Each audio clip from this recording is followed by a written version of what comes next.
الحمد لله على السلامة، بقالي كتير ما شفتكش. كنت فين يا راجل؟ هاجي معاك فين؟ هطبخ؟ تاني؟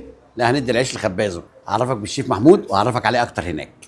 مساء الخير. ومعانا النهارده شيف جميل من شيفات الدهان، مش هعرفكم انا عليه، هخليه هو يعرف بنفسه. اتفضل يا شيف. مساء الخير، انا الشيف محمود رمضان، خبره 17 سنه في الدهان. انا جاي اقدم لكم ان شاء الله النهارده حاجه جميله. هنعمل حاجه جديده النهارده يا شيف محمود، هنختار من الكومنتات بتاعت العملاء اي حد عايز اي اكله هنعملها له. جاهز؟ جاهز. معانا استاذه اسراء عبد المنعم، دي طالبه كوارع. احنا يا استاذه اسراء هنعمل لك احلى طاجن ورق عنب بالكوارع وكوارع بالفتة. ده الدلع ده يا شيف. جاهز يا شيف نطبخ الكوارع؟ جاهز يا مستر عماد. يلا بينا.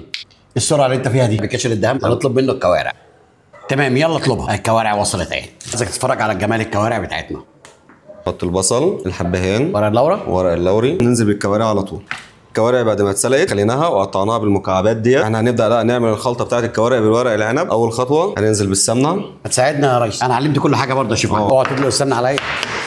اول حاجه معانا هنحط الثوم، هنقلب معانا تقليبه كده، نحط البصل ونقلب معانا وننزل بالفلفل. استاذ اسراء، احنا وعدناها هنعمل لها ورق عنب بالكوارع. وانا بعمل لها احلى ورق عنب بالكوارع. ايه، عاوز تشتغل معانا؟ بيت شيف كبير بقى. خلاص يلا بينا نروح احنا يا محمود.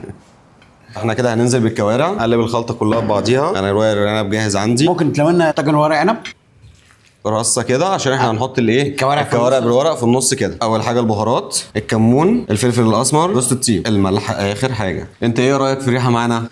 عجبتك؟ هتاكل معانا. اتفضل يا ريس. الله ينور عليك. انت عمال تحط الفلفل، ما انا عايزك تحط كوارع بس كفايه. يلا يا صديقي الصامت، هندخلها الفرن.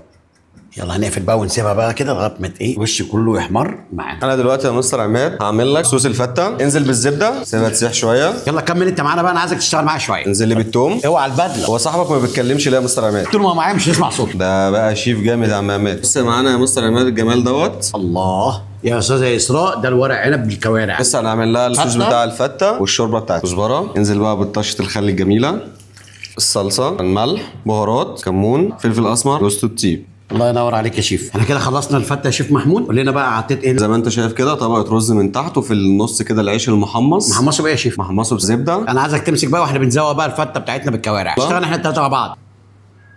انت ايه رايك فيها؟ شامم الريحه؟ اجيب لك الكوارع يا شيف. يلا اديني الكوارع.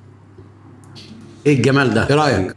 وده الشكل النهائي يا مستر عماد، ايه رايك فيه؟ والله يا شيف محمود شكلها يدل على، يعني انا اقول لك انت شيف عالمي. ده من ذوقك يا مستر عماد. ايه رايك يا استاذه اسراء؟ عملنا لك الفته بالكوارع وعملنا لك ورق عنب بالكوارع. شايف الجمال بتاع الشيف محمود؟ تسلم لي يا مستر عماد. في سؤال هنقوله دلوقتي، اللي هيعرف الشيف محمود يقرب للشيف هادي ايه بتاع فيديو الحلو هعزمه يتغدى معايا. الدهان واحد بس.